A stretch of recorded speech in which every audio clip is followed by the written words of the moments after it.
Bab 276, Batu Bintang. Penerjemah, Chibi General Editor, Chibi General. Itu adalah batu hitam. Seukuran wajah seseorang, permukaan batu hitam itu bersinar dengan sedikit cahaya biru. Sekilas, batu itu menyerupai bintang-bintang yang bersinar di langit malam. Ini adalah batu bintang. Namun berbeda dari batu bintang di sekitarnya, batu ini berbentuk kubik dan tampak seperti batu bata. Namun, batu ini, yang terkubur dalam tumpukan, adalah gu legendaris yang diperoleh seseorang. Dan orang yang beruntung itu, dari seseorang yang tidak dikenal, ia menjadi master gu jalur kekuatan yang terkenal semua karena gu ini, menyebabkan semua orang memandang dengan iri. Fang Yuan berdiri di sini, mengamati sekeliling, langsung mengerti mengapa tidak ada yang peduli dengan batu ini. Ini adalah tempat perjudian berukuran besar yang mewah, dan memiliki bisnis yang hebat. Meskipun itu adalah kota bagian dalam ketiga, ada kerumunan manusia di sekitarnya. Batu perjudian diklasifikasikan menjadi 5 kategori, rongsokan, rendah, sedang, tinggi, dan super. Pada tingkat rongsokan, setiap batu dijual seharga lebih dari 10 batu purba. Batu bermutu rendah berjumlah sekitar 100 batu purba, bermutu sedang berjumlah 1000, bermutu tinggi berjumlah 10.000, dan bermutu super berjumlah beberapa ratus ribu per buah. Dan batu bintang ini adalah batu bermutu rongsokan. Batu judi bermutu rongsokan adalah yang paling dipandang rendah.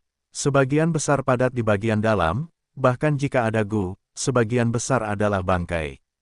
Terutama setelah kemunculan Master Gu yang jahat Wei Senjing, hal itu menyebabkan nilai pasar batu bermutu rongsokan sangat terpengaruh.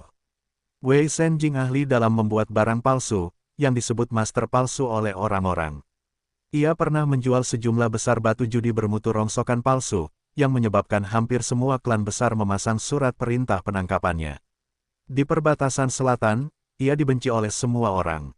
Hal ini menyebabkan batu judi bermutu rongsokan menjadi semakin tidak populer, tetapi tidak sepenuhnya diabaikan. Terkadang, ketika Master Gu sedang bersemangat saat berbelanja, mereka akan terlibat dalam perjudian kecil untuk bersenang-senang. Membeli beberapa batu judi bermutu rongsokan, hanya untuk hiburan. Selain itu, penjudi profesional juga menggunakannya untuk latihan. Bagaimanapun, batu judi kelas scrap itu murah, bagi sebagian Master Gu, tidak ada salahnya kalah dalam perjudian. Namun masalahnya, ini adalah kota bagian dalam ketiga. Di sini, sebagian besar Master Gu berada di peringkat 3. Peringkat 3 adalah level tetua klan, pada tahap ini, sebagian besar memiliki aset mereka sendiri. Bahkan jika mereka berlatih, mereka akan memilih batu kelas rendah yang memiliki peluang menang yang jauh lebih tinggi. Batu kelas scrap merupakan penghinaan bagi mereka. Meskipun begitu, di tempat perjudian yang begitu besar, yang dipenuhi orang, ada beberapa Master Gu yang menaruh perhatian mereka pada batu-batu bekas ini. Tapi tetap saja, hehehe, bagaimana mereka bisa menebak, bahwa batu bintang yang digunakan untuk menopang kaki meja ini akan menyembunyikan cacing Gu legendaris. Fang Yuan tertawa dalam hatinya. Memang, batu bintang ini digunakan untuk memperbaiki meja yang goyang, ditempatkan di bawah salah satu kakinya. Orang-orang bergerak, tetapi siapa yang akan melihat meja biasa dari puluhan baris meja di area batu bekas? Meja-meja ini dipenuhi dengan batu-batu bekas, satu ditumpuk di atas yang lain. Harganya sangat murah seperti deretan sayur-sayuran dan buah-buahan di pasar di bumi. Tidak ada Master Gu yang datang ke sini yang menaruh perhatian mereka pada batu-batu judi bekas ini. Dengan demikian, batu bintang ini menjadi tidak diperhatikan, dan akhirnya mengumpulkan lapisan debu, membuatnya semakin tidak menarik. Tidak seorang pun tahu kapan batu bintang ini mulai digunakan sebagai penangkal, tetapi selama periode ini, banyak sekali orang yang berjalan melewatinya setiap hari.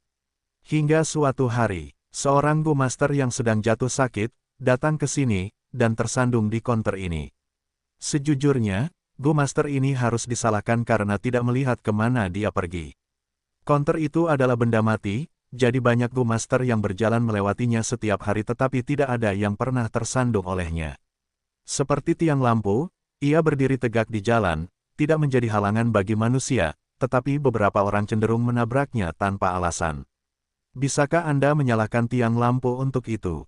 Tetapi tidak peduli dunia apa itu, alasan tidak menyelesaikan argumen, hanya kekuatan yang bisa. Seorang petani memelihara seekor ayam jantan, tetapi sangat berisik sehingga petani itu tidak bisa tidur siang. Merasa marah, petani itu menyembelih ayam jantan itu, tampaknya tidak ada yang salah dengan itu. Tidak peduli dunia mana, orang yang lebih kuat hanya perlu sedikit mengalah untuk menyelesaikan konflik. Tetapi penyelesaian masalah akhirnya seringkali menghasilkan orang yang lebih kuat tidak menyerah, dan orang yang lebih lemah akan membayar harga yang mahal. Master Gu tersandung, meskipun dia tidak jatuh, dia marah. Dia melampiaskan amarahnya pada bongkahan batu ini. Karena kamu berani tersandung, aku akan mengirismu. Jadi, Master Gu membeli batu ini, dan membedahnya di depan umum. Dan kemudian, Gu legendaris muncul di dunia ini. Itu adalah insiden yang sangat dramatis, tetapi justru karena itu sangat dramatis sehingga orang-orang menyebarkan cerita di kehidupan Fang Yuan sebelumnya. Dan sekarang, insiden ini belum terjadi. Batu bintang ini masih digunakan sebagai penopang, diam-diam dan diam-diam menunggu nasibnya. Dan kaki Fang Yuan hanya berjarak 2 inci darinya. Pelanggan yang terhormat, apakah ini pertama kalinya Anda ke sini? Seorang petugas berjalan mendekat sambil melihat ekspresi Fang Yuan yang bingung. Dia tidak menyadari Fang Yuan sedang melihat batu ini dengan sudut matanya. Fang Yuan mengusap hidungnya, berkata, "Ya, kurasa begitu." Jika dia tidak mempertimbangkan kehidupan sebelumnya, ini adalah kedua kalinya dia berada di tempat perjudian. Pemula, mudah ditipu. Senyum petugas itu menjadi sangat cerah, "Silakan masuk. Sejujurnya, batu-batu di sini adalah yang termurah. Tetapi tidak ada yang murah yang bagus. Kualitasnya buruk, dan ada berbagai bentuk dan ukuran, apa yang bisa Anda dapatkan darinya? Izinkan saya memperkenalkannya kepada Anda, pelanggan." "Oh, kalau begitu, bicaralah." Alis Fang Yuan terangkat saat dia mengikuti petugas itu ke tempat perjudian. "Pelanggan, apakah Anda tahu bagaimana batu judi terbentuk?" Petugas itu berjalan maju sambil menoleh ke belakang dan bertanya. Sebelum Fang Yuan menjawab, dia sudah menjawab, seperti kata pepatah, manusia adalah roh dari semua makhluk hidup, Gu adalah esensi dari langit dan bumi. Manusia memiliki inspirasi yang besar dan dengan demikian mampu berinovasi. Mereka memiliki kecerdasan tertinggi, dan dapat menciptakan banyak hal, banyak cacing Gu baru yang tidak berasal dari alam. Gu adalah esensi dari langit dan bumi, mereka memiliki sedikit kecerdasan, tetapi tubuh mereka yang kecil mengandung fragmen hukum Dao besar. Langit dan bumi selalu memberikan kesempatan untuk bertahan hidup, beberapa cacing Gu terluka parah, atau kehabisan makanan, mereka mungkin akan berhibernasi. Melalui jangka waktu yang lama, lapisan batu akan terbentuk di sekitar tubuh mereka. Batu itu menjadi semakin tebal, dan semakin tebal, hingga memperoleh massa yang substansial. Seiring berjalannya waktu, semakin banyak lapisan terbentuk. Hingga fosil tercipta, batu-batu ini membungkus cacing Gu, dan karena pengaruh fragmen hukum dalam cacing Gu, mereka menjadi berbeda dari batu lain, dan tampak sangat berbeda dibandingkan dengan tanah di sekitarnya. Orang-orang menemukan fosil-fosil ini, dan mengumpulkannya. Inilah kebenaran dari batu judi yang Anda lihat di hadapan Anda. Fang Yuan mengangguk, sambil berjalan, dia menjawab, saya pernah mendengar cerita tentang batu judi sebelumnya. Semakin dalam dia masuk ke sarang judi, semakin banyak Master Gu yang dia lihat. Banyak Master Gu yang sedang memetik batu, atau berdiskusi dengan tenang. Panggung judi dan ruang kosong terasa semakin sunyi karena diskusi yang lembut. Petugas itu berkata dengan tenang, karena pelanggan ingin berjudi, Anda tidak boleh gegabah. Kami mungkin tempat perjudian, tetapi kami tidak menipu pelanggan. Kami harus membuat Anda berjudi dengan tenang, dan mendapatkan informasi tentang keputusan Anda. Di sini, kami menjual batu orang tua, batu kereta dorong, batu bintang, batu es dingin. Setiap batu dibagi menjadi 5 tingkatan menurut kualitas, dan memiliki harga yang berbeda. Harganya berkisar dari lebih dari 100.000 hingga beberapa batu purba. Pelanggan, area yang Anda kunjungi sebelumnya adalah area dengan kualitas scrap termurah. Saya tidak menyarankan Anda untuk membeli dari sana karena kualitas di sana paling buruk. Mari kita ambil contoh batu bintang. Petik 2. Di batu bintang, Gu tipe cahaya bintang adalah yang paling umum terlihat. Gu ini mengandung hukum bintang, sehingga fosil tersebut mengembangkan tanda yang menyerupai bintang yang bersinar. Di antara Gu tipe bintang, yang paling umum terlihat adalah Gu panah bintang peringkat 1, sehingga fosil tersebut akan berbentuk seperti anak panah.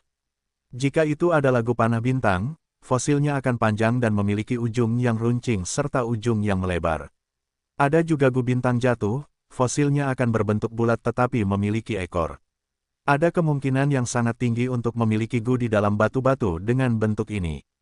Tentu saja, selain penampilan, ada banyak elemen lain, seperti jumlah bintang yang bersinar, semakin banyak jumlahnya, semakin besar kemungkinan ada gu di dalamnya, dan semakin tinggi peringkatnya. Pelanggan, apa yang Anda lihat sekarang, adalah batu kelas menengah. Anda akan menemukan bahwa batu kelas yang lebih baik. Tentu saja, harganya lebih mahal. Ya, memang begitu. Fang Yuan berkomentar dengan santai. Petugas itu menggunakan nada bangga saat berkata, toko kami memiliki ahli bedah batu yang paling berbakat. Mereka memiliki setidaknya 20 tahun pengalaman. Ada seorang Master Duan, dia ahli dalam menggunakan asam untuk membedah batu, memiliki lebih dari 50 tahun pengalaman. Petik 2. Saya sangat menyarankan Anda untuk membedah batu di toko kami setelah memilih batu judi Anda. Ahli bedah batu adalah profesional, dan mereka memiliki seperangkat cacing gu yang khusus digunakan untuk membedah batu. Metode membedah harus tepat, seperti untuk batu bintang, magnet harus digunakan. Untuk batu orang tua, asam harus digunakan. Jika ada gu di dalam batu judi, mereka sangat lemah. Jika metode yang salah digunakan untuk menggalinya, itu dapat memberikan pukulan fatal bagi mereka, sudah terlambat. Pelanggan, jika Anda memilih batu dari area kelas atas dan super, kami dapat membedah batu tersebut untuk Anda secara gratis. Jika Anda memilih dari kelas bawah atau menengah, Anda harus membayar sendiri. Untuk kelas sisa, hehe, kami tidak menyarankan Anda untuk membuang-buang uang dengan menyewa ahli bedah. Biaya untuk mempekerjakannya akan jauh melebihi harga batu itu sendiri. Kembali ke Gunung King Mao, ketika karavan klan Jia datang, Fang Yuan pernah membedah batu emas ungu untuk dirinya sendiri. Namun metodenya, hanyalah kekuatan kasar. Untungnya, batu emas ungu lebih lunak, kodok kulit lumpur memiliki kekuatan hidup yang kuat, tentu saja, itu juga ada hubungannya dengan pengalaman hebat Fang Yuan. Membedah batu tidak dapat dilakukan dengan kekuatan kasar, itu akan dengan mudah membunuh cacing gu di dalamnya. Jika Fang Yuan ingin membedah batu, dia perlu mempekerjakan ahli bedah batu di toko ini. Setelah satu putaran, Fang Yuan memilih beberapa batu di area kelas rendah. Batu orang tua, batu kereta dorong, dan batu bintang, masing-masing beberapa. Petugas itu kecewa, setelah menghabiskan begitu banyak upaya dalam berbicara dan menyemangati, mencoba meyakinkan Fang Yuan untuk membeli beberapa batu kelas tinggi, tetapi bagaimana mungkin Fang Yuan tertipu oleh ini? Mendapatkan hasil ini setelah waktu yang lama, petugas itu berbicara dengan lesu, pelanggan yang terhormat, apakah Anda punya token? Jika itu adalah token pir kuning dan di atasnya, ada diskon yang tersedia. Tolong tunjukkan token Anda jika Anda punya. Segera setelah itu, ekspresinya berubah. Saat dia membuka mulutnya lebar-lebar, matanya hampir jatuh. Token duri ungu, ya Tuhan. Bab 277, Kewaspadaan dan Daya Tahan. Penerjemah, Chibi General Editor, Chibi General. Token duri ungu itu memancarkan cahaya yang seperti mimpi dan ilusi. Petugas itu menatap token ini dengan saksama, ekspresinya lesu karena kehilangan kata-kata. Setelah beberapa lama, dia kembali sadar dan dengan hormat berkata, tamu yang terhormat, mohon maafkan saya karena kebutaan saya. Mohon tunggu sebentar, saya akan memanggil penjaga toko. Penjaga toko itu adalah seorang pria gemuk berkulit putih setengah baya yang berlari dengan gugup ketika mendengar pemegang token duri ungu muncul. Dia segera membungkuk dalam-dalam ke arah Fang Yuan, tamu yang terhormat, kehadiran Anda membawa cahaya ke toko kecil ini. Fang Yuan menunjuk batu-batu yang dipilihnya dan berkata dengan acuh tak acuh, saya telah memilih beberapa batu, saya harus merepotkan kalian untuk membedahnya. Penjaga toko itu tercengang ketika dia melihat batu-batu itu. Bagaimana mungkin semuanya bermutu rendah? Dia tidak dapat menahan diri untuk melirik petugas itu dengan cepat dengan tatapan mencela, mereka yang memiliki token duri ungu semuanya adalah tokoh penting, klien besar, Anda benar-benar membiarkan dia memilih batu-batu ini. Petugas itu berdiri dengan gelisah di samping, kata-katanya tersangkut di tenggorokannya. Penjaga, toko menundukkan kepalanya ke arah Fang Yuan, tamu yang terhormat, Anda tidak perlu khawatir tentang membedah batu-batu itu. Pemegang token duri ungu dapat membedah batu secara gratis di zona perjudian batu. Setelah menghitung diskon untuk batu-batu ini, jumlahnya menjadi 650 batu purba. Saya tahu aturan perjudian batu, bayar dulu sebelum membedah batu. Fang Yuan mengangguk dan mengeluarkan batu-batu purba dari tetua purbagu. Penjaga toko itu dengan cepat menerima batu-batu purba itu dan berbalik ke arah petugas itu, pergi dan panggil guru besar Duan, Guru Huang, Guru Zhang, Guru Zhao dan Guru Ma ke sini dengan cepat. Dia kemudian berbalik ke arah Fang Yuan, tamu yang terhormat, konter pembedahan batu ada di dalam, mari kita tunggu di sana. 5 orang ahli bedah batu sedang beristirahat di halaman kecil di belakang tempat perjudian batu. Pada level mereka tidak mau repot-repot membedah batu judi biasa. Mereka yang bertugas membedah batu biasa adalah murid-murid mereka atau beberapa guru muda. Petugas itu berlari ke halaman dan menjelaskan tujuan kunjungannya. Oh, meminta kami berlima untuk pergi. Tatapan mata 5 orang ahli bedah batu tua itu bersinar terang. Mungkinkah seseorang membeli beberapa batu judi kelas super itu? Para ahli bedah batu tua itu langsung merasa tangan mereka gatal. Petugas itu menggelengkan kepalanya, itu hanya beberapa batu judi kelas rendah. Ekspresi para ahli bedah batu tua itu berubah menjadi tidak senang. Guru besar Duan mendengus dingin. Meminta mereka untuk membedah batu judi kelas rendah hanyalah sebuah penghinaan dan penghinaan terhadap identitas mereka. Namun, si pelayan langsung melanjutkan, orang itu memiliki status yang sangat tinggi dan memiliki token duri ungu. Jadi, si penjaga toko sengaja memintaku untuk memanggil kelima master. Apa? Token duri ungu? Kau yakin? Klan Sang telah ada selama ribuan tahun, tetapi jumlah token duri ungu yang diberikannya hanya beberapa ratus. Dan sekarang, seseorang yang memegang token duri ungu muncul. Cepat, apa yang membuatmu linglung? Kelima mastergu bergegas keluar dari halaman dan berjalan ke atas panggung. Di panggung kerja, para master muda yang membedah batu sedikit terkejut, dan dengan cepat menyapa mereka. Para master tua melambaikan tangan mereka dan membuat para junior ini turun dari panggung. Pemandangan ini dengan cepat menarik perhatian para penonton dan segera banyak tatapan tertuju ke sini. Sifat ingin tahu orang-orang muncul dan mereka mulai berdiskusi dengan nada berbisik. Apa yang terjadi di sini? Kelima guru besar muncul bersama-sama, ini pemandangan yang jarang terlihat. Mungkinkah seseorang membeli setumpuk batu judi kelas super? Fang Yuan ditemani oleh penjaga toko dan sudah berada di depan konter pembedahan batu bersama orang banyak. Namun, dia tidak maju, dan hanya menatap dari jauh untuk menjaga profil rendah. Namun, kelima guru tua itu cerdik dan melihat penjaga toko mengikuti seorang pria muda seperti seorang pelayan, bagaimana mungkin mereka masih tidak mengenali identitas Fang Yuan. Namun, Fang Yuan tetap menatap dari jauh dan tidak berjalan menuju peron. Kelima guru tua itu berpikir, sepertinya tuan muda ini tidak ingin pamer. Ini juga hal yang wajar. Banyak orang bersikap sama sebelum membedah batu karena mereka tidak akan punya muka jika kalah dalam perjudian. Aku harus melakukan ini dengan benar dan meninggalkan kesan yang mendalam pada tamu terhormat ini. Memiliki hubungan dengan seseorang yang berstatus lebih tinggi akan sangat bagus. Kelima guru tua itu semua merencanakan dalam benak mereka dan menggosok-gosok tangan mereka, ingin mencobanya saat memikirkan hal itu. Batu yang dipilih Fang Yuan diantarkan oleh petugas. Para penonton tidak dapat mempercayai mata mereka saat melihat batu-batu ini. Apa? Ini hanya beberapa batu kelas rendah. Aku tidak salah lihat, kan? Batu-batu yang rusak ini, membuat guru-guru tua membedah batu judi kelas rendah, ini hanyalah penghinaan bagi mereka.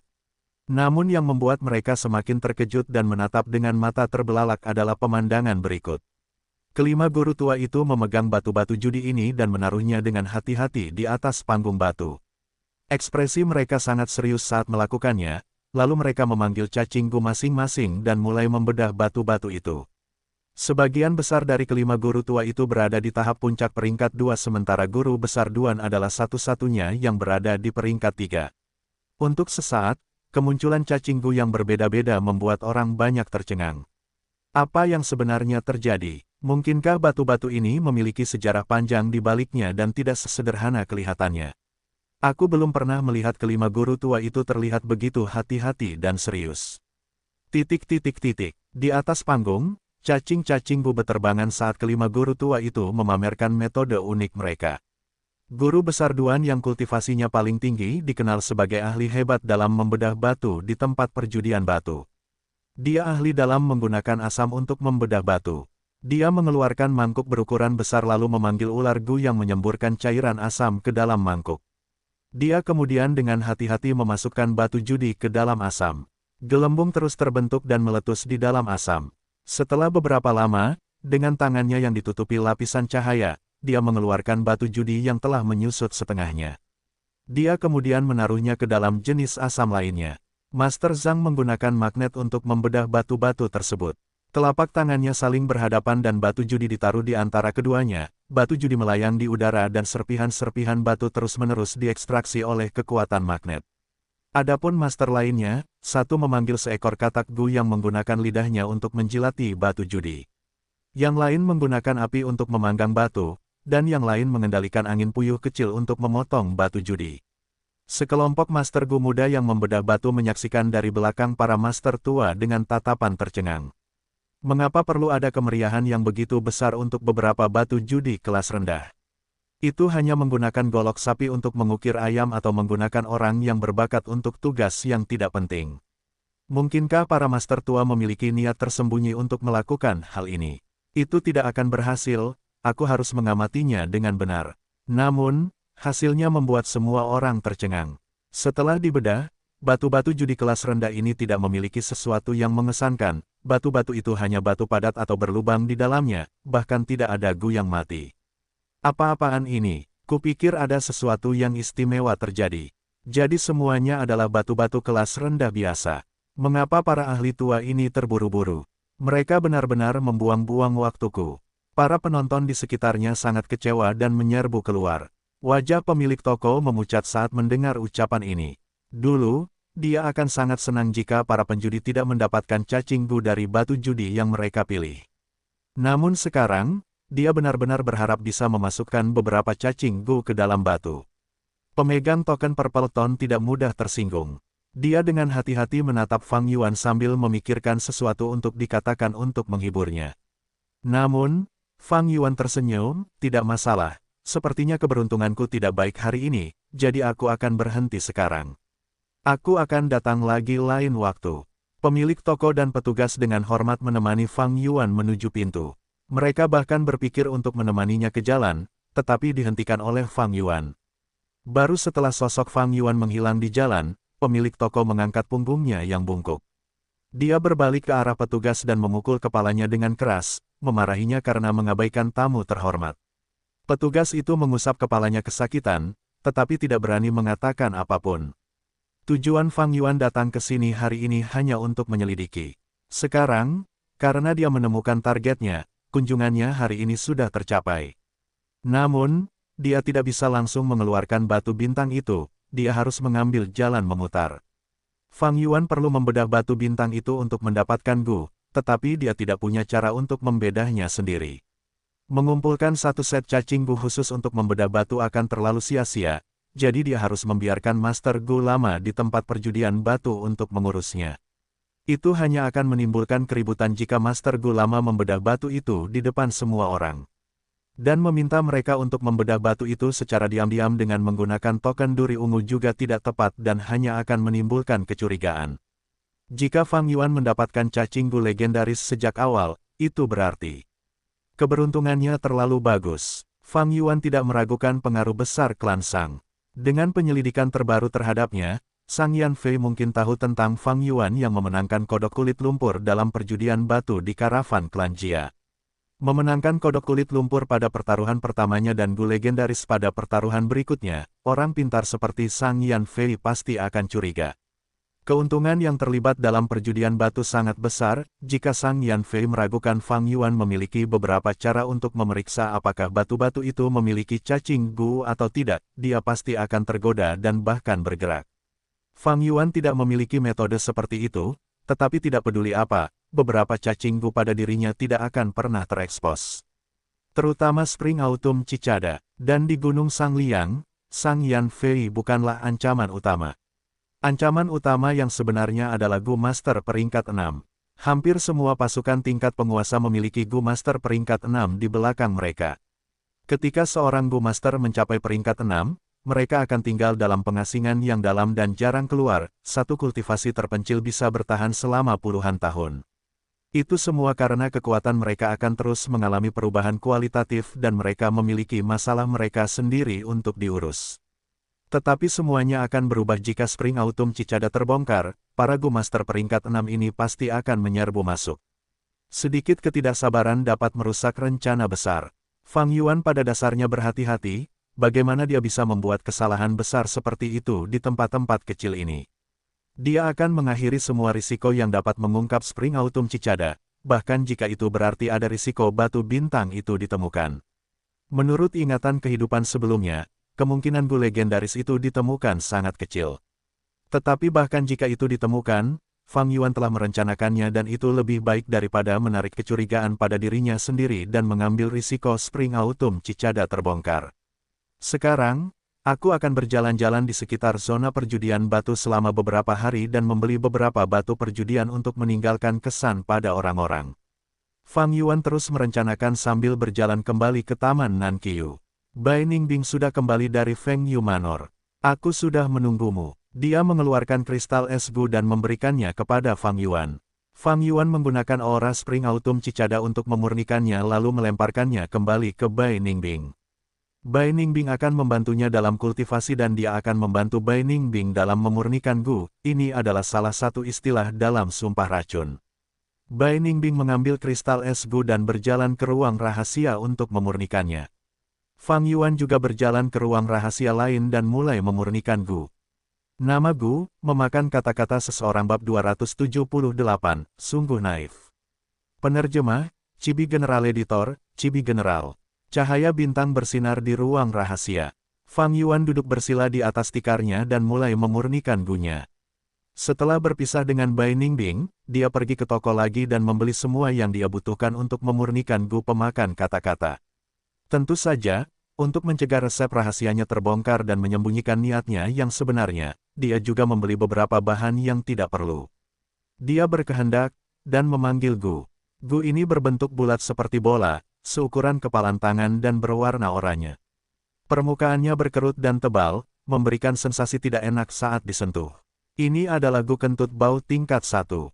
Kegunaannya hanya untuk mengeluarkan bau busuk dan tidak memiliki kekuatan menyerang. Namun, meskipun Gu ini tidak banyak atau tidak ada gunanya sendiri, itu adalah bahan pemurnian yang banyak digunakan. Fang Yuan menyuntikkan esensi purba perak muda, menyebabkan tubuh Gu kentut bau itu mengembang dan melayang di udara. Pada saat yang sama, dia membuka guci di depannya. Seketika, bau busuk menyebar ke seluruh ruangan. Di dalam guci ini, terdapat lumpur rawa yang membusuk, hitam dan lengket. Lumpur ini juga merupakan bahan pemurnian yang banyak digunakan. Kantong beras, pergi. Fang Yuan berkehendak, dan sebuah benih terbang keluar dari lubangnya. Benih itu ditanam ke dalam lumpur, dan saat permukaan laut purba miliknya turun, tanaman merambat hijau tua tumbuh dari lumpur yang busuk.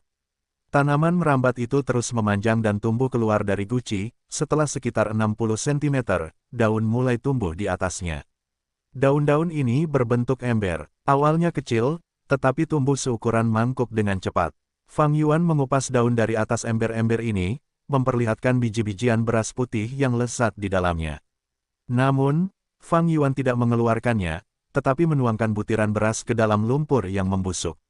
Dia kemudian menurunkan Gu kentut bau, dan melakukan banyak tugas, mengaktifkan rumput kantong beras dan Gu kentut bau pada saat yang bersamaan. Gu kentut bau bersinar dalam cahaya jingga, sementara rumput karung beras memancarkan cahaya hijau, keduanya akhirnya menyatu.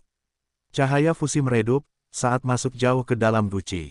Guci bergetar hebat, sebelum akhirnya berhenti saat Gu baru terbang keluar, berwarna kuning kecoklatan, seperti gumpalan lumpur, mengeluarkan sedikit bau seperti tinja. Ini adalah Gu buang air besar. Mungkin terlihat tidak menarik, tetapi dapat menyebabkan orang menderita diare. Banyak dokter menggunakannya untuk menyembuhkan penyakit dan detoksifikasi. Gu ini sangat berharga. Fang Yuan tenang seperti biasa. Gu ada dalam berbagai bentuk dan ukuran. Bisa jadi itu adalah harta karun teratai esensi surgawi yang murni dan suci, jangkrik musim semi musim gugur yang puitis dan misterius, Gu tengkorak darah yang jahat dan aneh. Tidak diragukan lagi, ada juga Gu yang menjijikkan dalam penampilan, bau, dan sentuhan, seperti Gu buang air besar atau Gu kentut bau. Menyempurnakan Gu buang air besar tingkat 2 adalah langkah pertama. Selanjutnya, Fang Yuan mengeluarkan gu kekuatan besar, yang juga dibeli dari toko. Ini dapat meningkatkan kekuatan Master Gu selama 50 napas waktu. Fang Yuan menyatukan gu kekuatan besar dan gu buang air besar, berhasil menyempurnakan gu buang air besar kekuatan besar. Meskipun gu buang air besar kekuatan besar adalah tingkat 3, tujuannya sama dengan gu buang air besar, bahkan tampak serupa tetapi efeknya 3 kali lebih kuat. Namun, gu ini jauh kurang populer daripada rekan tingkat 2-nya. Cacing gu belum tentu lebih baik karena semakin tinggi peringkatnya. Cacing gu tingkat 3 mengonsumsi lebih banyak makanan daripada cacing gu tingkat rendah, meskipun cacing gu buang air besar yang berkekuatan besar lebih efektif. Efek yang sama dapat dicapai jika seseorang menggunakan cacing gu buang air besar beberapa kali. Ada juga kasus salah diagnosis, di mana cacing gu buang air besar yang berkekuatan besar digunakan secara tidak tepat dan mengakibatkan seseorang meninggal karena diare yang berlebihan.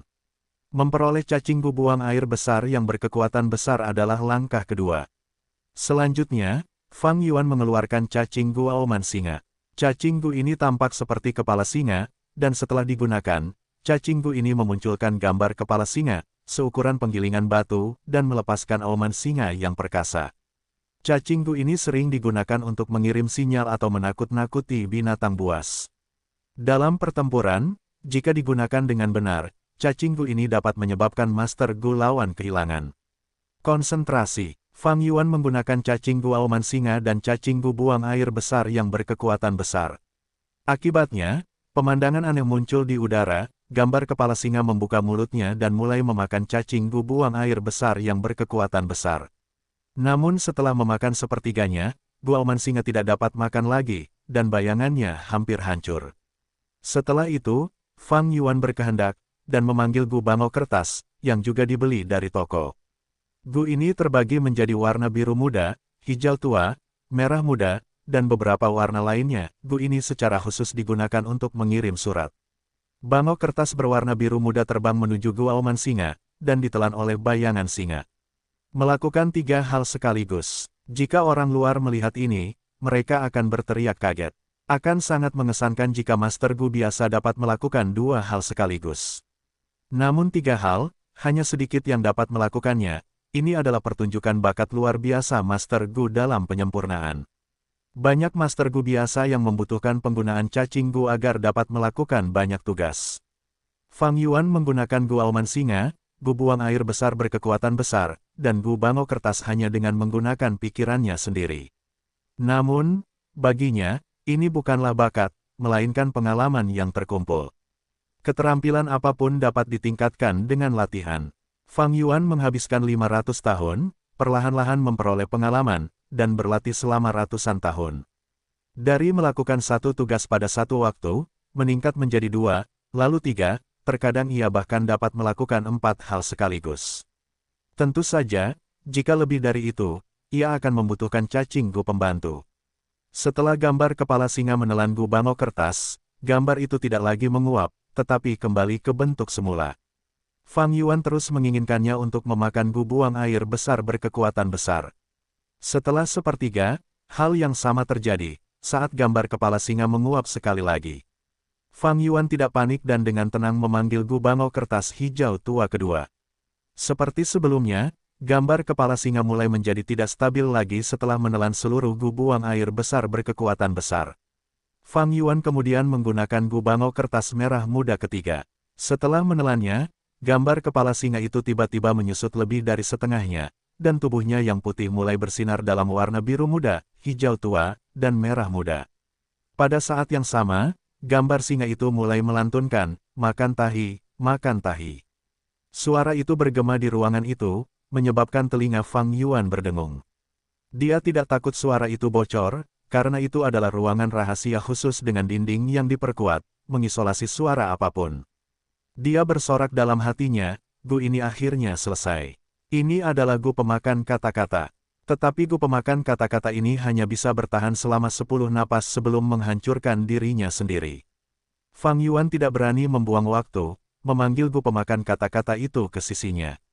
Saat cahaya biru muda, hijau tua, dan merah muda menyinarinya, tubuh Fang Yuan mulai mengeluarkan asap ungu samar. Makan tahi, makan tahi. Asap itu bergetar dan bergerak-gerak saat singa itu meraung, dalam waktu 2 napas, asap itu berkumpul menjadi gambar 2 gu sumpah racun. Fang Yuan berkehendak, dan gambar kepala singa itu membuka mulutnya, menelannya. Saat mengunyah, sumpah racun gu mengeluarkan teriakan marah, tetapi segera berhenti. Gambar kepala singa itu membuka mulutnya lagi, menelan sumpah racun gu lainnya. Saat mengunyah, sumpah racun gu sepenuhnya dihilangkan, tidak ada jejak asap ungu yang tersisa pada Fang Yuan. Beberapa napas kemudian, gambar kepala singa itu meledak menjadi hujan 3 warna di udara. Cahaya turun, menyebabkan seluruh ruang rahasia bersinar terang. Fang Yuan berdiri di antara tetesan hujan ringan, memperlihatkan senyum dingin saat bibirnya melengkung. Sumpah racun gu, hehehe, hahaha, mencoba membatasi saya dengan sumpah racun gu, sungguh naif. Namun, mereka tidak dapat disalahkan. Dalam kehidupan sebelumnya, gu pemakan kata-kata ini baru muncul 200 tahun kemudian. Gu ini berasal dari seorang pemimpin suku di Gurun Barat, dan baru menyebar ke seluruh dunia setelah beberapa dekade berikutnya. Setelah 10 tahun berikutnya, seseorang akhirnya menemukan gu kertas hitam putih yang menggantikan gu sumpah racun. Gu ini tidak dapat dipatahkan oleh gu pemakan kata-kata. Gu pemakan kata-kata kehilangan efeknya, tetapi dalam beberapa ratus tahun berikutnya, gu hitam putih yang menyimpang muncul yang mampu mengalahkan kekuatan gu kertas hitam putih.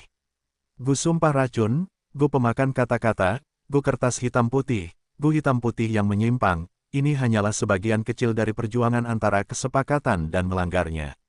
Perjuangan telah berlangsung sejak awal waktu dan akan terus berlanjut di masa depan. Fang Yuan memiliki pengalaman 500 tahun, seolah-olah dia berada di depan dunia selama 500 tahun. Tidak sulit untuk mengalahkan gu sumpah racun. Begitu ikatan itu hilang, Fang Yuan merasa rileks. Yang terpenting, dia hanya melepaskan sumpahnya, jadi, Sang Yazi dan Bai Ningbing masih memiliki ikatan sumpah racun gu pada mereka. Dengan cara ini, Fang Yuan memegang keuntungan penuh terhadap kedua orang ini. Sang Yazi berpikiran sempit, setelah aku memerasnya seperti ini, dia pasti akan membalas dendam. Tapi aku sudah merencanakannya, aku akan membiarkannya bermain-main untuk saat ini. Sedangkan untuk Bai Ningbing, sekarang kamu menari di telapak tanganku, aku akan memanfaatkanmu dengan baik dalam jangka pendek, tidak perlu berselisih dulu. Petik 2. Beberapa hari ini, setelah aku memberikan setengah dari batu purbaku, dan membeli banyak gu, aku menghabiskan lebih dari puluhan ribu batu purba. Termasuk hadiah perjamuan, sewa taman Nankiyu, biaya di tempat perjudian, dan makanan untuk cacing gu, aku hanya punya 420 ribu yang tersisa. Jika seseorang tidak memiliki kekhawatiran besar, mereka akan mengkhawatirkan hal-hal kecil. Memikirkan hal ini, Fang Yuan mengerutkan kening. Dia ingin mengumpulkan satu set cacing gu, dia mungkin tampak kaya sekarang, tetapi itu tidak cukup. Cacing gu peringkat 1 sekitar 500 batu purba, peringkat 2 500 hingga 1000, peringkat 3 berkisar dari 1000 hingga 10.000, untuk peringkat 4, berkisar dari 10.000 hingga 100.000, untuk peringkat 5, bisa berkisar dari 100.000 hingga 1 juta. Gu peringkat 6 belum pernah dijual sebelumnya. Harga ini hanya untuk gu biasa. Beberapa gu langka seperti cacing minuman keras memiliki harga gu peringkat 2 meskipun mereka adalah peringkat 1. Gu relik bahkan lebih mahal. Gu relik tembaga hijau 2.000, gu relik baja merah 8.000, gu relik perak putih 50.000, dan gu relik emas kuning mendekati 300.000. Fang Yuan sekarang punya 420.000, dia bahkan tidak mampu membeli 2 gu relik emas kuning. Gu relik adalah gu alami, mereka tidak dapat disempurnakan oleh Master Gu. Dalam banyak kesempatan, bahkan uang tidak dapat membelinya. Saya ingin tinggal di sini selama 2-3 tahun, 420.000 bahkan tidak akan cukup untuk saya selama setahun. Master Gu mengandalkan sumber daya untuk berkultivasi, semakin tinggi pangkat, semakin banyak pengeluaran. Selanjutnya, saya masih harus menghabiskan banyak uang di tempat perjudian, saya perlu menemukan cara yang baik untuk mendapatkan uang. Kota Klansang ramai dan persaingan ketat, tetapi peluang ada di mana-mana. Selama Anda memiliki kemampuan, mendapatkan uang itu mudah, tetapi tanpa kemampuan, Anda akan tersingkir. Ini adalah hukum alam lainnya, yang penuh dengan persaingan yang kejam. Fang Yuan menggabungkan pengalaman hidupnya sebelumnya, dan pemahamannya tentang kehidupan ini, sudah memiliki ide tentang cara mendapatkan batu purba. Itulah tahap pertempuran bab 279, menyerang begitu saja. Penerjemah, Chibi General Editor, Chibi General. Wei yang tertekan, dia telah mengalami sakit kepala selama beberapa hari terakhir. Sang Yan Fei ingin merekrut Fang dan Bai, tetapi bahkan setelah penyelidikan Wei Yang, keduanya tidak menunjukkan sedikit pun minat untuk bergabung dengan mereka. Ini normal, mereka masih muda, berdarah panas dan berada di puncak kehidupan mereka, memiliki aspirasi besar dan tidak ingin berada di bawah siapapun, selalu berpikir bahwa usaha adalah kunci kesuksesan di dunia ini. Naif, sangat naif. Wei yang bisa mengerti, dia melewati fase ini di masa mudanya. Jadi, dia tidak langsung merekrut Fang dan Bai. Begitu dia menjelaskannya, dan ditolak, tidak akan ada cara untuk menyelamatkan situasi. Wei yang adalah rubah yang licik, dia telah menyusun rencana untuk membuat keduanya perlahan jatuh ke dalam perangkapnya.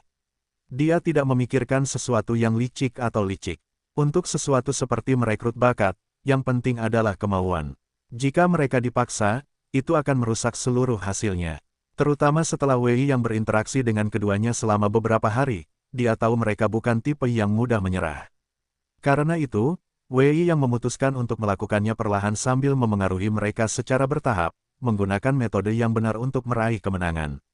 Untuk ini, dia sangat yakin.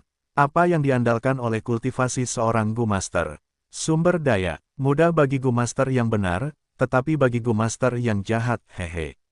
Wei yang dulunya adalah Gu Master yang jahat, berjuang untuk keluar dari panggung pertempuran. Dia tahu kesulitan menjadi Gu Master yang jahat. Kultivasi Gu Master tidak bisa lepas dari batu purba, cacing Gu, dan makanan untuk memberi mereka makan. Semakin tinggi kultivasinya, semakin besar kebutuhannya. Pada awalnya, Gu Master masih bisa memenuhi kebutuhan ini dengan menggunakan kemampuan mereka sendiri. Tetapi kemudian, mereka akan menemukan bahwa sumber daya yang dibutuhkan terlalu besar, dan persaingan menjadi lebih ketat, terkadang mereka bahkan tidak dapat memperoleh makanan untuk diri mereka sendiri. Ketika Wei yang berada di peringkat 1, dia melangkah ke panggung pertempuran. Dari peringkat 1 ke 2, lalu ketiga, semakin kuat dia, semakin lemah perasaannya.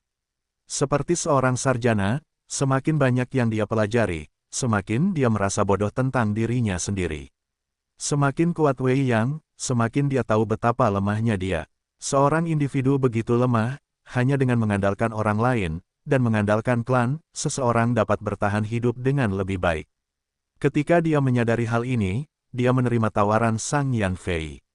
Dia telah melalui ini sendiri. Ketika Fang dan Bai mengetahui betapa lemahnya mereka sendiri, perekrutan klan Sang akan terpenuhi. Tetapi sebelum itu, aku tidak bisa melihat Fang Zheng melangkah ke jalan yang salah. Ini akan menghabiskan masa mudanya dan usahanya, dan menyia-nyiakan bakat besar yang dimilikinya. Dalam perspektif Wei Yang, Fang Yuan memilih jalur kekuatan adalah kesalahan besar. Kemarahan dan ketidaktahuan masa muda. Jalur kekuatan. Dari tahap pertempuran klan Sang, di antara para Master Gu Iblis yang berhasil keluar, yang mana yang menggunakan kekuatan untuk mendominasi.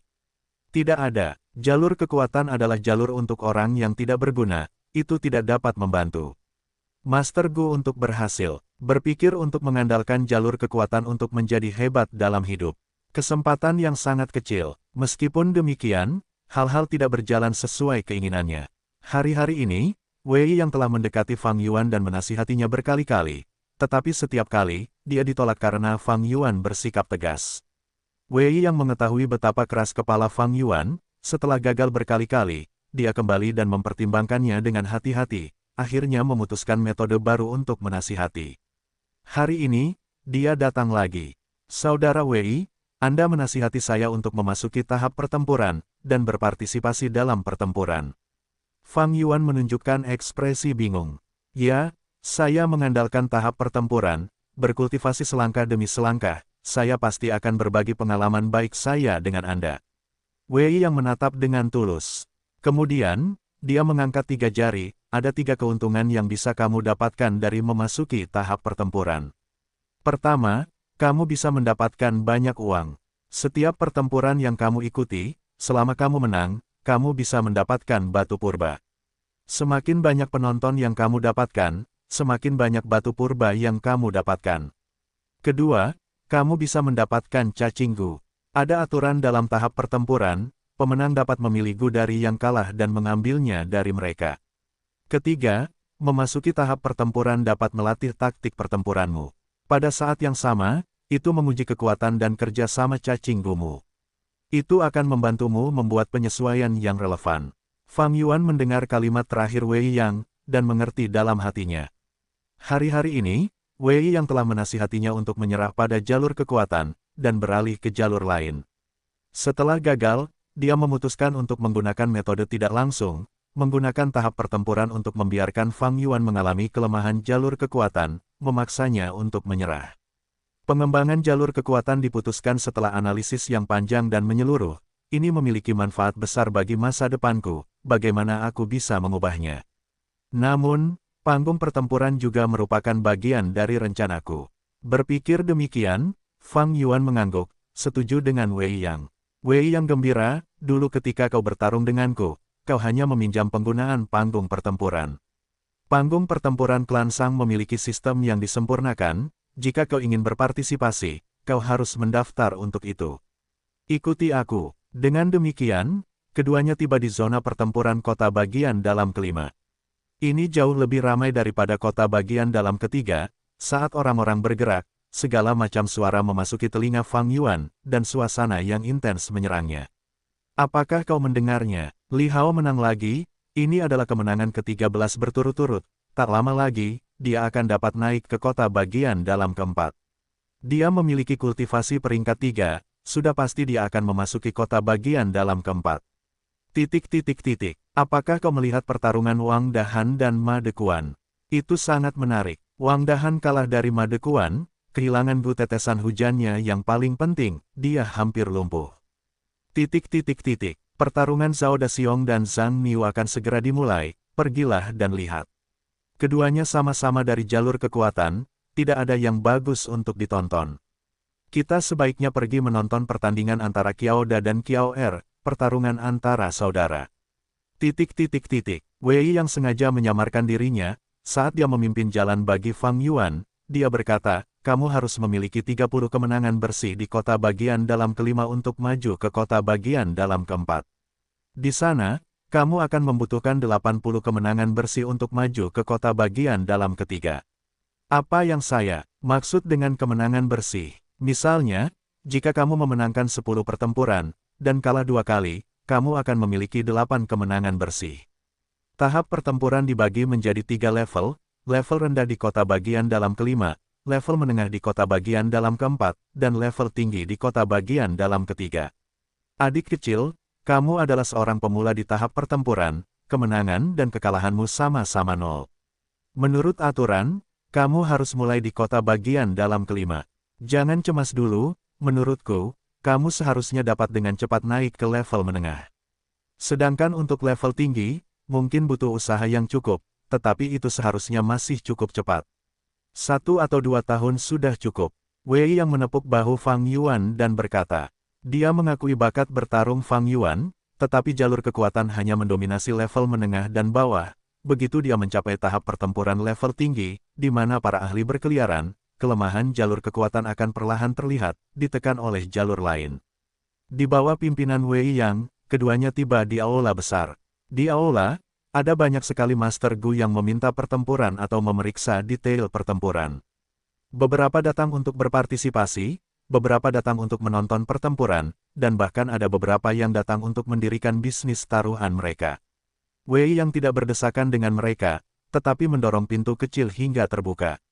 Ada jalan setapak sempit di belakang pintu, dan 2 Master Gu menjaganya. Salah satu Master Gu maju, berkata kepada Wei Yang dan Fang Yuan, ini adalah resepsi khusus, orang yang tidak berwenang tidak diizinkan masuk. Wei Yang menunjukkan tanda tetua klannya, dan keduanya dengan cepat menangkupkan tangan mereka dan memberi jalan. Setelah melewati terowongan, ada aula lain, dengan 4 meja resepsionis. 3 meja sudah diisi tamu. Tempat ini jauh lebih sepi daripada aula utama. Fang Yuan menggunakan nama Gu Yue Fang Zeng untuk mendaftar. Setelah membayar 500 batu purba, dia memperoleh informasi tanaman merambat Gu. Gu ini seperti tanaman merambat panjang, memiliki banyak daun hijau giok besar. Itu adalah Gu peringkat 1, menyimpan sebagian informasi Fang Yuan di dalamnya. Gu ini tidak dibeli oleh Fang Yuan tetapi disewakan kepadanya oleh kota klan Sang.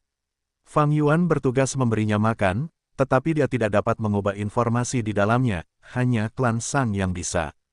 Tentu saja, tidak sulit untuk meretas informasi tanaman merambat peringkat 1 Gu, tetapi klan Sang memiliki salinan cadangan informasi tersebut, dan dengan tatapan waspada semua orang, situasi di mana informasi itu palsu jarang terjadi.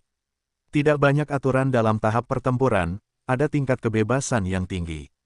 Jika Anda ingin bertarung, datanglah ke sini untuk mendaftar, klan Sang akan menunjuk Anda seorang lawan. Mereka bisa lebih kuat atau lebih lemah dari Anda, tetapi Anda juga dapat menunjuk lawan yang Anda inginkan, meskipun mereka harus setuju. Sekali sebulan, seseorang memiliki satu kesempatan untuk menantang orang lain, di mana mereka tidak diperbolehkan untuk menolak. Selain itu, ada juga batasan dalam jumlah pertempuran di tahap pertempuran. Seseorang hanya dapat mengajukan satu tantangan sehari. Setiap 10 hari, Anda harus berpartisipasi dalam setidaknya satu pertempuran atau kami akan menghapus satu kemenangan dari Anda. Jika total kekalahan Anda mencapai 5, kualifikasi Anda akan dicabut. Jika Anda ingin berpartisipasi lagi, Anda harus mendaftar lagi. Sekarang, apakah Anda tertarik untuk ikut serta dan mencobanya? Wei yang tersenyum. Fang Yuan mengangguk. Ini adalah resepsi khusus, efisiensi resepsionisnya tinggi. Fang Yuan dengan cepat diberi lawan, waktunya pukul 1.30 siang, lokasinya di tahap. Pertempuran nomor 5, medannya adalah padang rumput. Hanya sekitar 7 menit sampai dimulainya pertempuran. Wei yang membawa Fang Yuan ke panggung pertempuran nomor 5, lawannya sudah menunggu di dalam. Dia adalah seorang pria muda, tinggi dan kurus, penampilan biasa dan mengenakan kemeja hijau.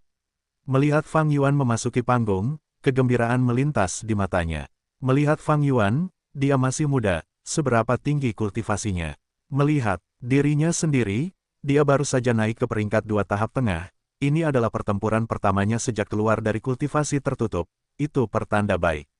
Fang Yuan memasuki medan, panggung pertempuran nomor 5 adalah medan perang tahap tengah, lebih dari 2 kali lebih besar dari panggung batu sebelumnya yang pernah mereka lawan sebelumnya. Medan perang ditutupi rumput, Fang Yuan menginjak tanah dengan sepatu botnya, merasakan tanah lempung yang lembut di bawahnya. Hanya ada 2 atau 3 orang yang menonton, termasuk Wei Yang yang menyamar. Menonton pertempuran membutuhkan batu purba, Fang Yuan bukan siapa-siapa. Lawannya Tangking sedikit terkenal, tetapi setelah kultivasinya yang tertutup, sedikit perhatian yang diterimanya sebelumnya lenyap sepenuhnya. Dentang, lonceng berbunyi keras, menandakan dimulainya pertempuran. Namaku Tangking. Pemuda itu adalah seorang pria sejati, menangkupkan tinjunya ke arah Fang Yuan. Melompati rumput, Fang Yuan berkehendak, melangkah keras dan menyerbu. Apa-apaan, menyerang seperti itu.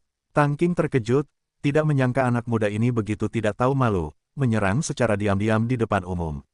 Dia benar-benar mengabaikan formalitas. Tidak lama kemudian, Fang Yuan bergerak seperti kilat, menerkam Tangking. Bang, angin kencang bertiup. Tangking hanya melihat kegelapan di depannya, dan sebelum dia bisa bereaksi, tinju Fang Yuan mengenai dadanya. Seketika, Tangking bisa merasakan sakit yang hebat menyerangnya, hampir membuatnya pingsan di tempat. Telinganya hanya bisa mendengar suara angin yang bertiup, saat penglihatannya berputar kembali, dia terlempar oleh serangan frontal Fang Yuan. Saat dia mendarat, kepalanya berputar. Dia melihat rumput, lalu pagar panggung pertempuran, lalu wajahnya bergesekan dengan tanah. Saat dia membalik dan berguling, rumput tercabut oleh gesekan, menyebabkan tanah hitam terekspos. Tubuhnya tertutup rumput dan tanah, bau dari sari rumput, tanah, dan darah segar bercampur dan memasuki hidungnya. Dia berbaring di tanah, linglung. Setelah berguling dan jatuh begitu lama, dia merasakan seluruh tubuhnya sakit. Tapi perasaan ini, tidak ada apa-apanya dibandingkan dengan rasa sakit yang hebat di dadanya. Dia menundukkan kepalanya untuk melihat dadanya, dan menghirup udara dingin. Hanya untuk melihat bahwa sisi kiri dadanya telah cekung 2 inci, kulitnya robek dan dagingnya terekspos. Tulang rusuknya yang pucat dapat terlihat, patah. Aliran darah segar mengalir keluar seperti air mancur. Fang Yuan memiliki kekuatan besar, dan juga menyerang secara tiba-tiba, menyebabkan Tangking terluka parah. Tangking menatap dengan mata terbuka lebar, Setelah keterkejutan, kebencian meledak dari hatinya seperti magma yang terbakar. Bajingan ini, tidak bermoral dan tidak tahu malu, menyerangku secara tiba-tiba. Menyebabkanku terluka parah, aku ingin membunuhnya, aku ingin mencabik-cabiknya. Mati saja. Tepat pada saat ini, Tang Qing mendengar geraman Fang Yuan. Fang Yuan mengambil beberapa langkah untuk tiba di hadapan Tang Qing, dia mengangkat kakinya dan melangkah dengan kasar ke area di antara kedua kaki Tang Qing. Tang Qing merasakan penglihatannya kabur, dan menyipitkan mata. Fang Yuan mengaktifkan Gu Kanopi, dan tubuhnya ditutupi oleh baju besi putih. Hati Tang Qing bergetar, seorang Master Gu tingkat 3, Fang Yuan pertama kali menggunakan Gu penyembunyian napas, tetapi sekarang setelah dia menyerang, dia tidak bisa lagi menyembunyikan aura peringkat 3-nya. Kebenaran itu langsung membuat jiwa Tang Qing terbang melampaui cakrawala. Seorang Master Gu peringkat 3 yang masih muda. Dia tanpa sadar mengaktifkan Gu pertahanannya, saat hembusan angin hijau mengelilingi tubuhnya. Fang Yuan telah menyimpan banyak energi ke dalam tendangan ini, seharusnya itu menghancurkan bagian bawah tubuh Tang Qing menjadi pasta. Tetapi karena angin, dampaknya sangat berkurang. Ah! Tang Qing membuka mulutnya, wajahnya berkerut saat dia berteriak dengan sangat sedih. Bahkan dengan Gu yang defensif, kerusakan yang dideritanya bagaikan sambaran petir, tubuhnya otomatis terpental saat dia duduk di tanah, menggunakan kedua lengannya untuk melindungi celananya. Mata Fang Yuan bersinar dengan cahaya dingin, tangan kirinya mengepal dan meninju. Dia menggunakan seluruh kekuatannya untuk pukulan ini. Kekuatannya merobek angin. Bam! Sebuah tinju yang diselimuti cahaya putih mendarat dengan keras di wajah Tang Qing. Jeritan Tang Qing terhenti, saat dia dengan cepat jatuh ke belakang, kepalanya membentur tanah. Tidak bergerak, dan tidak bernapas. Pukulan yang fatal, seluruh hidungnya cekung ke wajahnya, matanya melotot karena lebih dari separuh bola matanya berada di luar rongganya, dan tengkoraknya hancur total. Darah mengalir turun perlahan, membuat tanah dan rumput menjadi merah. Fang Yuan berdiri tegak dan menatap mayat itu, saat pemandangan membeku. Setelah beberapa saat bernapas, jeritan meletus dari sekitarnya. Mati, dia mati. Seseorang dipukuli sampai mati. 2 hingga 3 Master Gu yang menonton terdiam. Bahkan Wei yang menunjukkan ekspresi yang aneh. Meskipun ada banyak pertempuran di panggung pertempuran, hanya ada sedikit kematian. Pertama, panggung pertempuran memungkinkan untuk menyerah. Kedua, Master Gu yang mengawasi pertempuran seringkali dapat menghentikan serangan fatal tepat waktu. Ketiga, para pesaing cenderung mengendalikan diri mereka sendiri. Lagi pula, mereka semua berusaha mencari nafkah di panggung pertempuran, mereka harus sering berinteraksi satu sama lain. Meskipun mereka mungkin berdebat tentang keuntungan, mereka tidak akan mencoba mengambil nyawa orang lain. Ada 2 alasan mengapa Fang Yuan dapat membunuh Tang Qing. Pertama, dia baru saja keluar dari kultivasi, dan naluri bertarungnya tumpul. Jika itu selama periode normal, dia akan menggunakan Gu pertahanannya sejak awal, tidak sampai ke kondisi seperti itu. Kedua, Fang Yuan tampak terlalu muda, dan menggunakan Gu penyembunyian napas untuk menyembunyikan kultivasinya, menyebabkan Tang Qing menjadi rileks. Sebelum dia bisa bereaksi, Fang Yuan melancarkan serangan diam-diam, dengan pukulan pertama melukai Tang Qing dengan parah, dan 2 serangan berikutnya sangat cepat. Sebelum Master Gu yang mengurus panggung bereaksi, Tang Qing sudah mati. Master Gu yang memimpin pertempuran itu segera datang. Namun, ketika dia melihat wajah cekung Tang Qing, dan otak serta darah mengalir keluar dari retakan tengkoraknya, dia menyerah untuk mencoba menyelamatkannya. Anak muda, kau keterlaluan. Dia menatap Fang Yuan, berbicara dengan nada tidak senang. Meskipun pertempuran itu singkat, dia telah mengamati semuanya. Fang Yuan telah mengendalikan situasi, dia bisa saja bersikap lunak pada Tang Qing dan menyelamatkan hidupnya, tetapi dia tidak melakukannya. Fang Yuan mengangkat bahu, itu hanya kehidupan, mengapa kau panik? Menurut aturan panggung pertempuran, aku membunuhnya, jadi semua harta miliknya sekarang menjadi milikku, kan? Tuan rumah panggung pertempuran Gu Master mendengus, semua barangnya adalah milikmu, tetapi kita harus mengambil kembali informasi anggur Gu. Anak muda, aku harus mengingatkanmu, kau sama sekali tidak menghargai kehidupan, itu adalah pikiran yang berbahaya. Aku benar-benar minta maaf. Wei yang berjalan mendekat dengan nada meminta maaf, lalu berbalik, adik laki-lakiku ini telah berkeliaran di luar, ini adalah pertama kalinya dia berpartisipasi dalam panggung pertempuran. Gu Master tidak mengenali Wei Yang, menunjukkan rasa jijik di wajahnya. Kalian semua Gu Master Iblis seperti ini, sifatnya sangat agresif dan senang membunuh dan membantai. Lupakan saja, aku tidak bisa menghubungimu, berikan aku informasi anggur Gu milikmu. Fang Yuan mengeluarkan informasi anggur Gu, dan tuan rumah Gu Master mengedit informasi di dalamnya, dan mengembalikannya kepada Fang Yuan. Fang Yuan memeriksa Gu, dan catatan 0 kemenangannya telah menjadi 1. Selanjutnya, ia memeriksa mayat Tang Qing, dan memperoleh 4 Gu. 3 peringkat 2 dan 1 peringkat 1, semuanya adalah cacing Gu biasa, dengan total nilai sekitar 2000 batu purba. Tang Qing mati dengan sangat tiba-tiba, menyebabkannya tidak punya waktu untuk meledakkan cacing Gu-nya sendiri. Dan ia baru saja keluar dari kultivasi tertutup, hanya ada 20 hingga 30 batu purba di tubuhnya. Saudara Fang Zheng, cobalah untuk menghindari pembunuhan di masa mendatang. Setelah mereka meninggalkan panggung pertempuran, Wei yang menasihati Fang Yuan. Meskipun tidak ada aturan untuk mencegah pembunuhan di panggung pertempuran, Wei yang menggelengkan kepalanya, tidak perlu bertarung sampai mati di setiap ronde.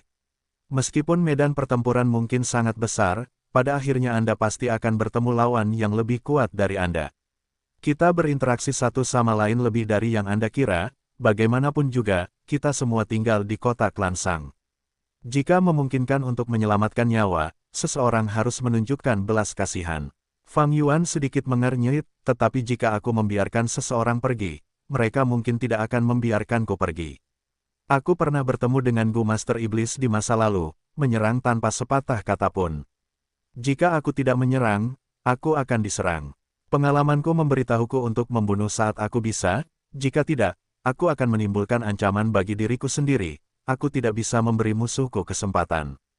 Justru karena ini, aku bisa hidup sampai hari ini. Wei yang tidak bisa berkata-kata. Tiba-tiba dia berpikir, bukankah Fang Yuan ini bertindak seperti dia di masa lalu?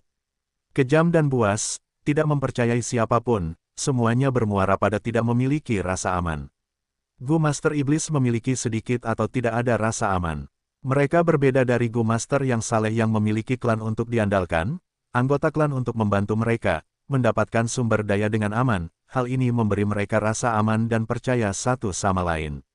Demonic Gu Masters kebanyakan adalah kultivator tunggal, tidak menerima dukungan dari siapapun, bahkan batu purba dan makanan harus diperoleh sendiri. Seringkali, mereka makan satu kali tanpa makan berikutnya, tidak mampu mengurus diri sendiri, bagaimana mereka bisa merasa aman. Untuk memastikan kelangsungan hidup mereka hanya bisa mengambil risiko dan menyerang orang untuk menjarah mereka. Demonic Gu Masters seringkali sendirian, mereka tidak berani menyerang kelompok yang saleh, sehingga mereka hanya bisa menyerang Demonic Gu Masters lainnya. Dengan demikian, hal itu mengarah pada lingkaran setan. Demonic Gu Masters tidak saling percaya, sering menyerang saat terlihat. Mereka tidak memiliki rasa aman, sehingga serangan mereka lebih kejam. Wei yang beralih dari iblis menjadi saleh, pengalaman hidupnya yang kaya memberinya pemahaman yang mendalam tentang kedua faksi, lebih dari orang biasa. Mengapa faksi yang saleh berkembang pesat, dan faksi iblis harus ditekan? Itu karena ini, tindakan kejam Fang Yuan sepenuhnya dapat dimengerti oleh Wei Yang. Dan karena dia mengerti, hatinya tertuju pada Fang Yuan. Meskipun dia memiliki kultivasi tingkat 3, dan memiliki indera pertempuran yang kuat, dia masih anak-anak. Melihat serangannya, aku bisa tahu betapa banyak kesulitan yang telah dia lalui. Kalau dipikir-pikir, jika dia mengampuni lawannya, bukankah itu lebih aneh? Dia tidak mengampuni lawannya, sama seperti Master Gu Iblis lainnya yang awalnya memasuki tahap pertempuran. Aku juga seperti itu, bukan? Lupakan saja, seiring berjalannya waktu, dia akan perlahan berubah. Perubahan ini bertahap dan halus, aku tidak bisa memengaruhinya dengan paksa. Berpikir demikian, Wei yang menghentikan omelannya, dan mengubah topik pembicaraan ke pertempuran sebelumnya. Adik kecil Fang Zheng, kamu mengatakan sebelumnya bahwa kamu telah menggunakan beberapa Gu untuk memodifikasi tubuhmu, dan meningkatkan kekuatanmu. Berapa banyak yang kamu gunakan? Karena saudara Wei bertanya, aku akan menjawab dengan kemampuan terbaikku. Aku menggunakan 3, Gu babi hutan hitam dan putih, Gu kekuatan buaya, dan saat ini, Gu kekuatan bawaan beruang coklat yang baru saja aku beli. Fang Yuan tersenyum tipis. Hehehe, Babi hutan hitam dan putih Gu memberimu kekuatan dua babi hutan, kekuatan buaya Gu memberimu kekuatan buaya. Tapi saudara, pernahkah kau pikirkan, jika seekor babi hutan menyerangmu, luka apa yang akan kau derita? Wei yang berbicara dengan nada yang mencerahkan. Fang Yuan tahu niat Wei Yang, jadi dia bekerja sama, berkata, jika dia tidak bertahan, bagaimana tubuh manusia bisa menahan pukulan babi hutan? Perutnya akan robek dan itu akan menjadi pemandangan yang mengerikan. Senyum Wei yang melebar, lalu jika kau meletakkan kepala orang itu di mulut buaya, dan buaya itu menggigit, apa yang akan terjadi? Kepalanya akan pecah seperti semangka. Jawab Fang Yuan. Wei yang kemudian bertanya, kau memiliki kekuatan dua babi hutan, satu buaya dan kekuatanmu sendiri. Namun, pukulan pertamamu hanya membuat penyok di dadanya, dan mematahkan beberapa tulang rusuk. Pukulan ketigamu mengenai wajahnya, tetapi hanya meretakkan tengkoraknya, apa maksudnya? Namun sebelum Fang Yuan menjawab, ia melanjutkan, pukulan dan tendangan hanya dapat melepaskan sebagian kekuatan dalam tubuh seseorang. Meskipun kau memiliki dua babi hutan dan satu kekuatan buaya, berapa persen yang dapat kau gunakan? Kelemahan terbesar dari jalur kekuatan terletak di sini. Kekuatan seseorang seperti tong besar, yang diisi dengan air, tetapi saat kau bertarung, kau hanya dapat menggunakan sebagian dari air itu. Gu babi hutan hitam dan putih, Gu kekuatan buaya, Gu kekuatan bawaan beruang coklat, ini dapat meningkatkan kekuatan secara permanen, tetapi Gu mahal. Kau telah menginvestasikan begitu banyak uang, tetapi hanya memperoleh sebagian dari hasilnya, terkadang bahkan tidak sampai 10%. Jika kau menginvestasikan uangmu di tempat lain, kau dapat memperoleh efek yang jauh lebih besar. Begitu, Saudara Wei mengatakan semua ini untuk membuatku menyerah pada jalur kekuatan. Fang Yuan tersenyum tipis, seolah akhirnya dia mengerti apa yang sedang terjadi. Aku mengerti logika itu, tubuh manusia memiliki struktur yang berbeda dari binatang buas, kita hampir tidak dapat menunjukkan kekuatan mereka yang sebenarnya. Namun, menggunakan Gu juga tergantung pada menyatu dengan mereka. Aku pernah mendengar banyak master Gu jalur kekuatan yang berhasil melepaskan hantu binatang, menunjukkan kekuatan penuh cacing Gu. Hehehe, memang ada hal seperti itu. Ketika aku masih dalam tahap pertempuran, aku bertemu banyak master Gu jalur kekuatan. Seiring dengan meningkatnya kemampuan mereka dalam Gu, terkadang, hantu binatang muncul dalam pertempuran dan mereka dapat menggunakan kekuatan penuh Gu, itu sangat mengancam. Namun, kau tidak tahu, jumlah kejadian ini terlalu sedikit. Selain itu, metode serangannya sangat kaku, hanya ketika menggunakan gaya serangan tertentu hantu binatang dapat dipanggil, mudah untuk dihindari. Wei yang terus menasihati dengan susah payah. Fang Yuan merenung sejenak, dia memiliki pemikiran yang sama, tetapi itu juga sebabnya dia membutuhkan Gu legendaris itu. Yang keluar dari mulutnya adalah, Saudara Wei, saya menghargai perhatian Anda, tetapi jalur kekuatan adalah pilihan saya ingin melihatnya sampai akhir. Kalau begitu lanjutkan saja. Wei yang menghela napas, melihat Fang Yuan begitu keras kepala, dia tidak bisa memaksanya. Untungnya, Fang Yuan sudah bergabung dalam panggung pertempuran. Wei yang berpikir, apa yang terjadi selanjutnya seharusnya bisa mengubah pikiran Fang Yuan. Fang Yuan harus tinggal di kota Klansang selama beberapa tahun lagi, masih banyak waktu tersisa, Wei yang tidak cemas. Segera, setengah bulan berlalu. Di tempat perjudian, penjaga toko membungkuk, berdiri di samping Fang Yuan, tersenyum. Saudara Wei, ingin memilih beberapa batu untuk dimainkan. Kita mungkin mendapatkan sesuatu yang bagus, aku akan mentraktirmu beberapa. Fang Yuan tersenyum dan berkata. Wei yang berdiri di samping Fang Yuan, menggelengkan kepalanya, hari ini adalah hari ketika Tang Xiong menantangmu dengan keras, mengira Tang Qing yang kau bunuh adalah saudaranya. Fang Zheng, kau harus waspada, untuk membalas dendam, Tang Xiong sengaja jatuh dari kota bagian dalam keempat ke kota bagian dalam kelima. Dia memiliki ketenaran kecil, mampu menggunakan kekuatan 3 beruang, dia datang dengan dendam. Meskipun dia berkata demikian, dia tidak khawatir, tetapi sebaliknya, diam-diam menantikannya. Hari-hari ini, Fang Yuan memenangkan pertandingan lagi, jadi ini akan menjadi pertandingan ketiganya. Wei yang berharap Tang Xiong ini akan membangunkan Fang Yuan, dan membuatnya meninggalkan jalur kekuatan, beralih ke gaya lain. Aku akan menghadapinya saat itu tiba, apa yang perlu dikhawatirkan. Jika saudara Wei tidak akan memilih, aku akan memilih. Aku telah melihat beberapa batu yang bagus. Mata Fang Yuan bersinar saat dia mengambil beberapa batu judi. Penjaga toko memerintahkan para pegawainya untuk memilih batu judi dengan hati-hati dan membawanya keluar. Hah, Fang Yuan berkata sambil menunjuk ke salah satu kaki meja, batu yang menopang kaki meja ini sepertinya adalah batu bintang. Penjaga toko itu tercengang, tetapi segera menjawab, pelanggan yang terhormat benar-benar memiliki penglihatan yang menakjubkan. Batu ini diletakkan di sana beberapa tahun yang lalu oleh saya. Kaki meja itu rusak karena ditendang oleh seorang penjudi, jadi saya mengambil batu bintang berbentuk persegi dan menggunakannya untuk mengisi celah tersebut. Fang Yuan mengerutkan kening, batu dimaksudkan untuk berjudi, bagaimana Anda bisa menggunakannya seperti itu? Anda benar-benar mengubur potensi batu itu. Hari ini, untuk karya terakhir saya akan memilih itu. Ya, pelanggan yang terhormat benar. Penjaga toko itu mengangguk cepat, tetapi hatinya merasa acuh tak acuh. Kualitas batu bintang sangat penting, yang berbentuk anak panah atau bintang jatuh adalah yang terbaik. Batu ini jelas tidak berguna, tidak ada yang memintanya saat berada di meja, jadi penjaga toko menggunakannya untuk menyeimbangkan meja sebagai gantinya. Para pegawai bekerja sama, mengeluarkan batu bintang dari kaki meja, lalu meletakkannya bersama dengan batu-batu lain untuk dikirim untuk dibedah. Di meja pembedahan, beberapa ahli pembedahan muda sedang membuka batu untuk seorang guru gu setengah baya, bergerak dengan hati-hati dan perlahan. Wei yang tidak setuju dengan Fang Yuan yang berjudi batu. Melihatnya memilih batu ini, dia menggelengkan kepalanya diam-diam. Bahkan jika dia bukan seorang penjudi, dia tahu pentingnya nilai. Batu terakhir Fang Yuan sepenuhnya dipilih secara acak, bahkan dia tidak tahan.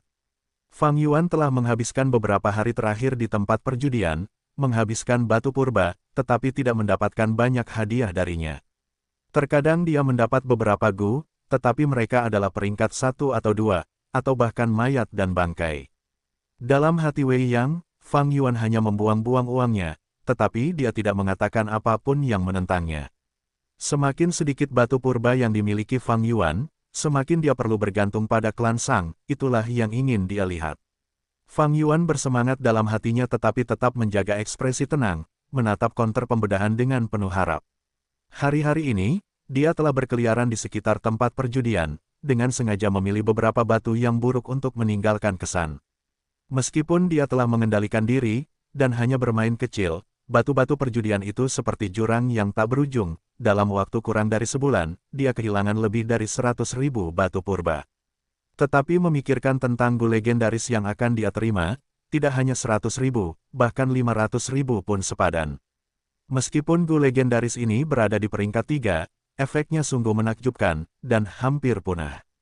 Kemungkinan besar, ini adalah yang terakhir di dunia ini.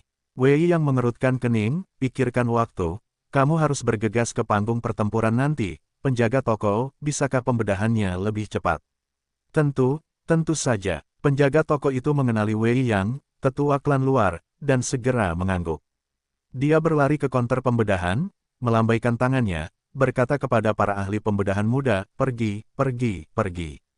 Dia menyuruh para ahli pembedahan itu pergi ke satu sisi. Batu-batuku, teriak gu master setengah baya itu. Pembedahan batu adalah proses yang sangat teliti, begitu mereka diganggu, para ahli pembedahan muda itu menjadi bingung dan menyebabkan beberapa batu hancur. Liran, berhentilah berteriak, kami akan mengembalikan batu-batu purba milikmu. Teriak penjaga toko itu. Gu master setengah baya dengan janggut yang berantakan itu menatap dengan mata terbuka lebar, berkata dengan marah, bagaimana jika ada gu di dalam? Penjaga toko itu tertawa meremehkan, melambaikan tangannya ke arah gu master setengah baya itu, ayolah Liran, kamu telah berjudi selama bertahun-tahun, kamu hanya memilih batu-batu bermutu rendah, kapan kamu pernah mendapatkan sesuatu yang bagus? Berhentilah membuat keributan, atau kamu akan kehilangan kompensasimu.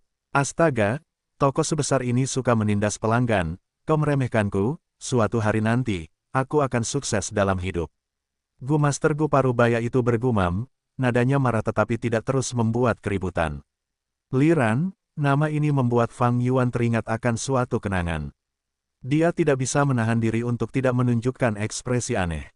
Liran ini adalah orang yang memperoleh gu legendaris. Tentu saja, mereka mungkin memiliki nama yang sama. Tetapi tidak peduli apa, satu-satunya kesempatan Li Ran untuk sukses telah direbut oleh Fang Yuan. Kelima master tua itu naik ke panggung, mulai membedah bebatuan. Para master muda terdiam, para senior ini menggunakan segala macam metode mencolok. Banyak batu yang mudah dibedah, hanya membutuhkan sedikit esensi purba, tetapi mereka harus menggunakan kekuatan penuh mereka, dan menyebabkan esensi purba mereka terkuras habis, menggunakan banyak langkah hanya untuk meningkatkan tingkat keberhasilan. Dengan persentase yang sedikit, lebih dari 10 batu, termasuk kelas rongsokan, kelas rendah dan kelas menengah dengan cepat dibuka. Ada Gu bayangan pedang. Gu bayangan pedang peringkat 3, sangat langka. Gu yang hidup, itu pasti hidup, selamat pelanggan yang terhormat. Para master tua menangkupkan tinju mereka ke arah Fang Yuan, mendesah lega. Fang Yuan telah berjudi beberapa hari ini, tetapi tidak mendapatkan hadiah apapun. Itu membuat para master tua ini merasa tidak nyaman. Penjaga toko berlari, tampak gembira, pelanggan yang terhormat, Anda telah mendapatkan banyak. Gu bayangan pedang dapat dijual seharga 32.000 batu purba, tetapi Anda hanya menghabiskan 8.000. Orang-orang di sekitarnya merasa iri pada Fang Yuan, dan Li Ran bahkan cemberut, berkata dengan masam, kamu hanya beruntung. Itu bagus saudara, Gu bayangan pedang berada pada level yang sama dengan Gu cahaya pedang lebarku. Aku menyarankanmu untuk tidak menjualnya tetapi menggunakannya sendiri. Wei yang memberi selamat, hehehe, cahaya di ujung terowongan, aku bilang keberuntunganku tidak seburuk itu. Fang Yuan tertawa, saudara Wei, setelah pertandingan hari ini berakhir, aku akan mentraktirmu minum, mari kita rayakan. Wei yang mengangguk, tidak menolaknya. Dia tidak tahu bahwa meskipun Fang Yuan ceria di luar, hatinya benar-benar terkejut saat ini. Gu bayangan pedang itu adalah kecelakaan, itu bukan tujuannya. Batu bintang yang menopang meja itu tidak memiliki gu di dalamnya setelah membedahnya, itu adalah batu yang tidak berguna. Bagaimana ini bisa terjadi? Di mana gu legendaris itu? Seketika, pikiran Fang Yuan berkelebat dengan pertanyaan saat hatinya bergejolak. Banyak kecurigaan muncul di benaknya. Bagaimana ini bisa terjadi? Bukankah gu legendaris itu tersembunyi di batu bintang ini? Kalau bukan batu ini, di mana lagi? Atau mungkin bukan batu ini, atau bukan tempat perjudian ini? Atau mungkin rumor itu salah? Di mana aku bisa menemukan gu legendaris itu sekarang? Segalanya telah berkembang jauh dari harapan Fang Yuan. Gu yang dia pikir mudah didapat telah hilang, dan gu bayangan pedang yang dia peroleh karena keberuntungan tidak cukup untuk menutupi kerugiannya beberapa hari ini. Kalau tidak ada gu legendaris, usahaku akan sia-sia. Sial, bagaimana ini bisa terjadi? Mungkin ada kesalahan dalam rumor itu, tetapi rumor itu menyebar jauh dan luas, pasti ada dasarnya.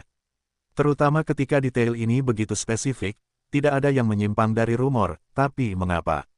Fang Yuan menggertakkan giginya diam-diam. Tanpa gu legendaris ini, kultivasi jalur kekuatannya akan hilang seperti asap. Apakah aku benar-benar perlu mengubah arah kultivasiku? Tetapi jika aku melakukan itu, warisan tiga raja akan sangat terpengaruh. Hasil pembedahan batu sangat memengaruhi rencana Fang Yuan. Tetapi dia tidak tahu apa masalahnya, atau apa yang salah. Rumor-rumor itu telah diselimuti kabut misterius yang dalam. Sudah hampir waktunya, kita harus menuju ke panggung pertempuran. Pada saat ini, Wei yang mengingatkan,